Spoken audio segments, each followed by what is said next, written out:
الحمد لله نحمده ونستعينه ونستغفره ونؤمن به ونتوكل عليه ونعوذ بالله من شرور انفسنا من يهده الله فلا مضل له ومن يضلل فلا هادي له واشهد ان لا اله الا الله وحده لا شريك له واشهد ان سيدنا وسندنا مولانا محمدا عبده ورسوله.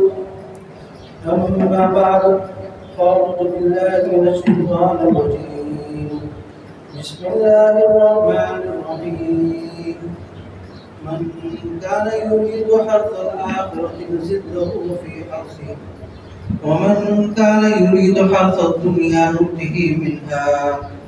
صدق الله العظيم وصدق رسوله النبي الكريم ونحن على ذلك لمن الشاهدين والشاكرين والحمد لله رب العالمين. میرے واجب الاحترام قابل صد احترام دوستوں ساتھیوں بزرگوں، کچھ تاخیر پر معذرت چاہتا ہوں. اللہ رب العزت نے رمضان المبارک جیسی ایک عظیم نعمت سے ہم کو نوازا، اور یہ نعمت جس کی قدردانی، جس کی اہمیت اور جس کے مرتبے کو اگر کسی نے دیکھنا ہے تو نبی اکرم صلی اللہ علیہ وسلم کی حیات مبارکہ رمضان المبارک میں آپ کا عمل کیا تھا، اس سے پتہ چلتا ہے. حدیث میں آتا ہے کہ نبی اکرم صلی اللہ علیہ وسلم اپنی لنگی کو کس لیا کرتے تھے کہ رمضان المبارک کا مہینہ آ گیا ہے، اس میں عبادت کے لیے اپنے آپ کو تر و تازہ رکھنا. یہ ایک بات ہم اکثر احادیث میں اس طرح کی بات سنتے ہیں کہ لنگی کو کس لیا کرتے تھے، وجہ کیا ہے؟ کچھ معاملات بندے کے رہن سہن کے ساتھ تعلق رکھتے ہیں. جب اس کا رہن سہن ویسا ہوگا تو اس کا مزاج بھی اسی طرح کا آ جائے گا جیسے وہ رہ رہا ہے. اگر اس کے بٹن کھلے ہوئے ہوں گے، آستین کھلے ہوئے ہوں گے، زابن ڈھیلا ہوگا تو بالکل سست پڑا ہوا کہیں سو رہا ہوگا.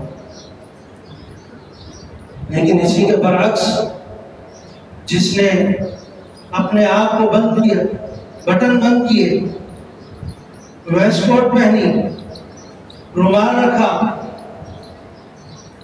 سر پہ عمامہ یا ٹوپی رکھی، اور اس نے دیکھنے سے خوبصورتی نظر آ رہی ہے، اس کے انداز میں بات کرنے میں آپ کو فرق محسوس ہوگا.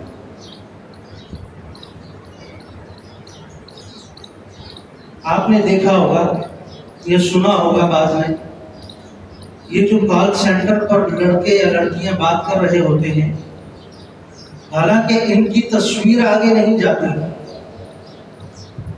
ان کی آواز آگے جاتی ہے.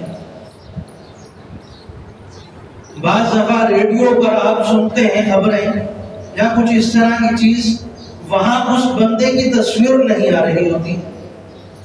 میں یہ ساری مثالیں دے کر کوئی چیز سمجھانا چاہ رہا ہوں، ذرا توجہ کیجیے گا. بندے کی تصویر نہیں جا رہی، آواز جا رہی ہے. بندہ نظر نہیں آ رہا، صرف اس کی آواز پر کام ہو رہا ہے، جس طرح آپ ریڈیو پر پہلے سنتے تھے اور آج بھی اکثر لوگ سنتے ہیں. لیکن اس جگہ پر جس بندے کو بٹھایا گیا ہے، اس کے رول کے اندر ہے، اس کے قانون کے اندر ہے کہ وہ سوٹ بوٹ پہن کر بیٹھے گا، ٹائی لگا کر بیٹھے گا، ڈھیلا ڈھالا نہیں بیٹھے گا. اس کے سامنے شیشہ لگا ہوتا ہے جس کے اندر وہ اپنے آپ کو دیکھتا رہے گا کہ وہ کسی سے مخاطب ہو رہا ہے، کسی سے بات کر رہا ہے. آپ یہ بھی تو کہہ سکتے ہیں کہ اس کو دیکھنے والا کوئی نہیں ہے، وہ جس طرح چاہے بیٹھ جائے، جس طرح کے بھی کپڑے ہوں، لیکن ایک اثر جاتا ہے دوسرے پر۔ آپ جس انداز میں بات کریں گے اسی انداز میں سامنے والے کے پاس بات جائے گی۔ تو ان چیزوں کا، ظاہری چیزوں کا اثر ہوتا ہے۔ اس وجہ سے حدیث میں آتا ہے کہ نبی اکرم صلی اللہ علیہ وسلم اپنی لنگی کو کس لیا کرتے تھے۔ رمضان المبارک کا مہینہ آ گیا، حضرت عائشہ سے فرماتے میرے بستر کو لپیٹ دو۔ آپ علیہ السلام کا بستر ہم جن جانمازوں میں پر کھڑے ہو کر نماز پڑھتے ہیں اس سے بھی زیادہ سخت آپ کا بستر ہوا کرتا ہے۔ جس جگہ پر ہم نماز پڑھتے ہیں اس سے زیادہ سخت آپ کا بستر ہوا کرتا تھا، لیکن آپ علیہ السلام نے اس کو بھی کہا کہ اس بستر کو لپیٹ دو۔ کیوں؟ رمضان المبارک کا مہینہ آ گیا ہے کہ میری توجہ بستر کی طرف نہ چلے۔ یہ سارے کے سارے عمل کر کے کس کو بتانا تھا؟ مجھے اور آپ کو۔ یہ دکھانا تھا کہ اللہ رب العزت نے یہ رمضان المبارک کا ایک ایسا مایہ ناز مہینہ ہمیں ملا دیا ہے جس کو 11 مہینوں کا سردار کہا جاتا ہے۔ ایک ایسا مہینہ جس میں حضرت جبرائیل علیہ السلام نے ایک دعا کی تھی اور نبی اکرم صلی اللہ علیہ وسلم نے اس پر آمین کہ وہ شخص ہلاک ہو جائے جس کو رمضان المبارک جیسا مہینہ ملے اور وہ اس مہینے میں اپنی مغفرت نہ کرا سکے۔ اس پر آپ علیہ السلام نے آمین فرمایا۔ تو یہ ساری باتیں ہمیں اس طرف لے کے جاتی ہیں کہ رمضان المبارک جیسا مہینہ یہ ہماری زندگی میں ایک مرتبہ آ چکا ہے، اس کی قدر کرنی ہے، اس کی اہمیت کو اٹھانا ہے، اس کی اہمیت اپنے گھروں میں بھی بتانی ہے۔ یہ نہیں کہ صرف میں نماز پڑھ لوں، میرے گھر کے کچھ لوگ اگر نماز پڑھتے ہیں تو ٹھیک ہے، نہیں پڑھتے تو کوئی مسئلہ نہیں ہے، اللہ ہدایت دینے والا ہے۔ ہم یہاں بات ختم کرتے ہیں۔ میں نماز پڑھ رہا ہوں، مجھے اس کی پرواہ نہیں ہوتی کہ میرے گھر پر کوئی نماز پڑھ رہا ہے یا نہیں۔ جب کسی سے کہا جائے تو جواب آتا ہے کہ اللہ رب العزت ہدایت دینے والے ہیں، اللہ تعالیٰ ہدایت دے۔ آپ اپنی رعایا کی حیثیت سے آپ ان پر ایک سردار بنائے گئے، آپ کی ایک ذمہ داری ہے، آپ کی ایک سرپرستی ہے جو بروز قیامت آپ سے پوچھا جائے گا کہ آپ نے ان کے لیے کیا کیا۔ وہ گناہوں کی طرف جا رہے تھے، وہ جہنم کی طرف جا رہے تھے، آپ کا عمل کیا تھا؟ کیا آپ نے بات کو ساری کی ساری اللہ رب العزت پر ڈال دی تھی کہ اللہ ہدایت دینے والا؟ اور سب سے بڑھ کر آج افسوس اس بات کا ہے کہ ہم کچھ اعمال کر کے اپنے آپ کو بری سمجھنے لگتے ہیں۔ یہ اس سے بھی آگے کا اسٹیپ بتا رہا ہوں۔ وقت مختصر ہے، چند باتیں ذرا ملا جلا کے کر رہا ہوں۔ اگلا مرحلہ اس پہ آ جاتا ہے کہ گھر کے اندر جو ایک فرد ہے جس کو نمازی سمجھا جاتا ہے، وہ 5 وقتہ نماز میں شریک ہوتا ہے، صوم و صلات کا پابند ہے، کسی حد تک روزے بھی پابندی سے رکھتا ہے، زکوٰۃ بھی کسی حد تک دے دیتا ہے، صدقہ خیرات بھی کرتا رہتا ہے، معاشرے میں اپنا کردار بھی کسی حد تک نبھا رہا ہے، لیکن چند عبادت کر کے، معمولی عبادت کر کے پھر وہ سمجھتا ہے کہ میں نے اپنا حق ادا کر دیا، یہیں سے اس کی تنزلی شروع ہو جاتی ہے۔ حضرت عمر فاروق رضی اللہ تعالیٰ عنہ فرماتے ہیں کہ اگر اللہ رب العزت پوری دنیا کو جہنم میں ڈال دے، پوری دنیا کو جہنم میں ڈال دے اور ایک شخص بچے، میں سمجھوں گا کہ وہ عمر میں خود ہوں جس کو اللہ رب العزت جنت میں داخل کرے۔ پھر اس کے برعکس دوبارہ دوسرا جملہ کہہ فرماتے کہ اگر اللہ رب العزت پوری دنیا کو جنت میں داخل کر دے اور وہاں پر آخری واحد ایک عمر باقی رہے تو مجھے ڈر ہے کہ وہ آخر میں ہی ہوں۔ یعنی اللہ رب العزت سے امید بھی اتنی زیادہ ہے اور اللہ رب العزت سے ڈر بھی اتنا ہی زیادہ ہے کہ کیا پتہ اللہ رب العزت میرے اعمال کو قبول ہی نہ کرے، میرے معاملات کو قبول ہی نہ کرے جو میں اپنے طور پر حسن ظن رکھ رہا ہوں، میں اپنے طور پر تسلی میں بیٹھا ہوا ہوں کہ جو اعمال میں کر رہا ہوں اللہ رب العزت اس پر مجھے اجر دیں گے، لیکن اللہ کے ہاں قبول ہی نہ ہو رہا۔ اس کی کیا وجوہات ہیں کہ آپ اعمال کریں اور قبول نہ ہو؟ انسان کے اندر مختلف بیماریاں ہوتی ہیں جس کو بعض دفعہ روحانی بیماری بھی کہا جاتا ہے۔ کچھ جسمانی ہوتی ہے جس کا بندے کو فوراً پتہ چل جاتا ہے، کسی ڈاکٹر معالج کے پاس جاتا ہے، علاج بھی کروا لیتا ہے، لیکن روحانی بیماریوں کا عموماً ہمارے ہاں علاج نہیں کروایا جاتا۔ روحانی بیماریاں کیا ہوتی ہیں؟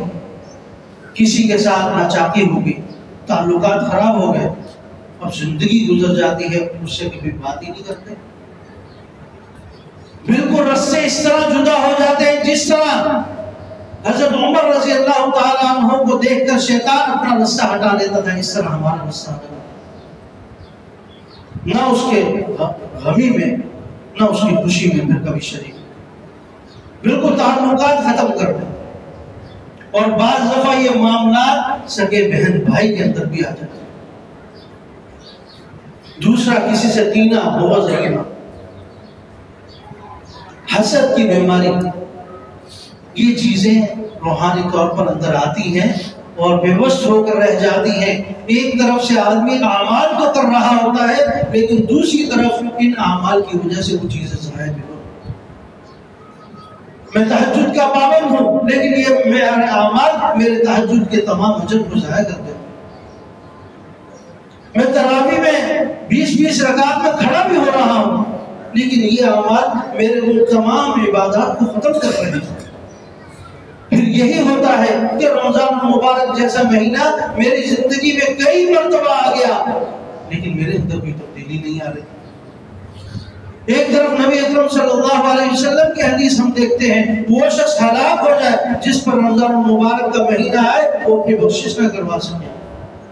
آج کسی کو 50 سال، کسی کو 60 سال ہو چکے ہیں، 40 سال، 50 سال، 60 سال، 60 مرتبہ رمضان المبارک جیسا مہینہ اس کی زندگی میں گزر گیا۔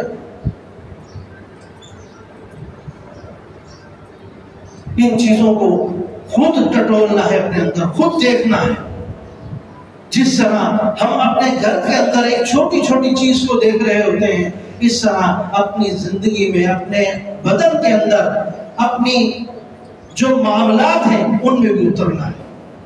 ایسے نہ ہو کہ میں ایک طرف اعمال تو کرتا جاؤں لیکن دوسری طرف میرے اعمال ان معاملات کی وجہ سے ختم ہوتے جائیں۔ اور جب میں قیامت کے دن اٹھوں، حدیث آپ کے سامنے ہے، ایک شخص اٹھے گا قیامت کے دن، اس کے پاس اتنی زیادہ نیکیاں ہوں گی، حیران رہ جائے گا میں نے اتنی نیکیاں کیسے کر دی۔ وہاں سے ایک شخص چلتا ہوا آئے گا، اس نے مجھے گالی دی، اللہ رب العزت فرمائیں گے دے دو۔ ایک اور شخص آئے گا جس نے میرا مال غصب کیا تھا، وہ نیکیاں اس کو مل جائے گی۔ ایک اور شخص آئے گا کہ فلاں مقام پر اس نے میرے ساتھ بدزبانی کی تھی، میں نے اس کے ساتھ معاملہ کیا تھا لیکن اس نے میری حق تلفی کی تھی، اس کو بھی نیکیاں دے دی۔ اس طرح کرتے کرتے اس کے بعد سے ساری نیکیاں ختم ہو جائیں۔ اب یہ جہنم کی طرف جا رہا ہے۔ جو اپنی نیکیوں پر حیران تھا کہ اتنی زیادہ ہو گئی، یہ کیسے ہو گئی؟ یہ معاملہ اس کا میں بتا رہا ہوں۔ یقیناً اس نے زندگی ایسی نہیں گزاری ہوگی کہ وہ 5 وقتہ نماز کا پابند ہو، صوم و صلاۃ کا پابند ہو، معاشرے میں اپنا کردار ادا کرتا ہو، یہ اس کی بات نہیں کر رہا ہوں۔ یہ وہ شخص ہے جس کو امید نہیں تھی کہ میں بھی اتنی نیکیاں کر لوں گا، اس کو جب نیکیاں نظر آئیں گی تو وہ پہلے حیران ہو جائے گا، اس کے بعد جب اس سے ہاتھ سے نیکیاں چلی جائیں گی تو پھر پریشان افسوس کرتا پھرے گا۔ تو آپ علیہ السلام نے ہمیں لمحے لمحے کے بارے میں بتایا، ایک ایک چیز کے بارے میں بتایا۔ اس رمضان المبارک کو میں کیسے اپنے لیے بابرکت اور رحمت والا بنا سکتا ہوں، یہ میرا اپنا کردار خود بتائے گا، یہ میرا اپنا عمل خود بتائے گا۔ میں کتنا اللہ رب العزت کے قریب ہو رہا ہوں یا دور ہو رہا ہوں۔ رمضان المبارک میں شروع میں مسجدیں بھر جاتی ہیں، لیکن آج 10 عشرہ گزر گیا، آپ دیکھ لیں مسجدیں خالی ہو گئی، دوبارہ لوگ اسی روٹین پر آ گئے ہیں، دوبارہ اپنے اسی معاملات میں آ گئے ہیں۔ لیکن یاد رکھو اللہ رب العزت آج بھی اسی طرح اسی انداز میں جس طرح پہلے رمضان المبارک میں اعلان فرما رہے تھے، ہے کوئی مجھ سے مانگنے والا، ہے کوئی مجھ سے دعا کرنے والا، ہے کوئی مجھ سے اپنی مغفرت طلب کرنے والا، آسمان دنیا میں آ کر روزانہ تہجد کے اوقات میں رات بھر فرشتوں کی طرف سے یہ اعلان ہو رہے ہوتے ہیں۔ اور یہ مسلمان اپنا وقت سو کر گزار رہا ہوتا ہے۔ نبی اکرم صلی اللہ علیہ وسلم کا عمل بتاتا ہے کہ نیندیں سب ختم کر دو، بستر لپیٹ دو، اپنی لنگی کس لو، اپنے آپ کو مضبوط کر لو۔ کس چیز کے لیے؟ عبادت کے لیے۔ 11 مہینے اللہ رب العزت نے کمائی کے دیے، اس میں جتنی کمائی کر سکتے ہو کمائی کرو، لیکن 1 مہینہ اللہ کو دے دو، تمہارے 11 مہینے بابرکت بن جائیں گے۔ لیکن آج کا مسلمان سمجھتا ہے 11 مہینے ایک طرف، رمضان المبارک میں جو کما لوں گا وہ 11 مہینوں میں نہیں کما سکتا۔ اس کو یہ اندازہ نہیں ہے کہ اگر یہ اخروی اعتبار سے کمائے تو اس کے 11 مہینے دنیا کے بھی بن جائیں گے۔ اگر اس مہینے کو آخرت کے اعتبار سے گزار لے گا، اللہ رب العزت کی عبادت کے اعتبار سے گزار لے گا، اس کے تقاضوں کے مطابق گزار لے گا، اللہ رب العزت اپنے پر لازم کر دیں گے وَمَا مِن دَابَّةٍ فِي الْأَرْضِ إِلَّا وَاللَّهِ رِزْقُهَا، کہ زمین پر جتنے چلنے والے ہیں ان سب کا رزق میرے ذمہ ہے۔ تو اس بندے کا رزق کیسے نہیں ہوگا جو اللہ رب العزت کے لیے اس رمضان المبارک میں اپنے آپ کو وقف کر دے، تو اللہ رب العزت 11 مہینے اپنے کو اس بندے کے لیے وقف کر دے۔ بندہ اٹھے تو صحیح، اللہ کے سامنے ہاتھ اٹھائے تو صحیح، دیکھنا تمہیں عرش معلیٰ سے تمہارے اس دنیا والے کان خود سنیں گے کہ اللہ رب العزت کی طرف سے جواب آ۔ تم اس طریقے سے پکارو تو صحیح ایک مرتبہ، اللہ رب العزت کا جواب نہ آئے تو پھر کہنا۔ آج ہم نے اپنی ضروریات کو لوگوں کے ساتھ جوڑ دیا، فلاں میری فلاں ضرورت پوری کرنے والا ہے، فلاں ضرورت پوری کرنے والا ہے، حالانکہ نہیں دیکھتے ان سب کے اوپر ایک وحدہ لا شریک ہے، ایک اللہ رب العزت کی ذات ہے جو کن کہنے پر سارے معاملات کو کرتا ہے، اس کی طرف توجہ نہیں۔ تو ارادہ کرتے ہیں انشاءاللہ یہ بقیہ جو 19-20 دن باقی رہ گئے اس میں اللہ رب العزت کو راضی کرنا۔ یہ میرا رمضان المبارک عام دنوں کی طرح نہ ہو، عام رمضان المبارک کی طرح نہ ہو، بلکہ یہ میرے لیے ایک ایسا انقلابی مہینہ ہو کہ اس میں میرے گھر کے اندر تبدیلی آ جائے۔ میرے گھر میں نہ آئے تو کم سے کم میری اپنی ذات پر ایک بڑی تبدیلی آنی چاہیے۔ اللہ تعالیٰ عمل کی توفیق عطا فرمائے اور رمضان المبارک کے باقی ماندہ ایام کی قدردانی کی توفیق عطا فرمائے۔ وما علینا الا البلاغ۔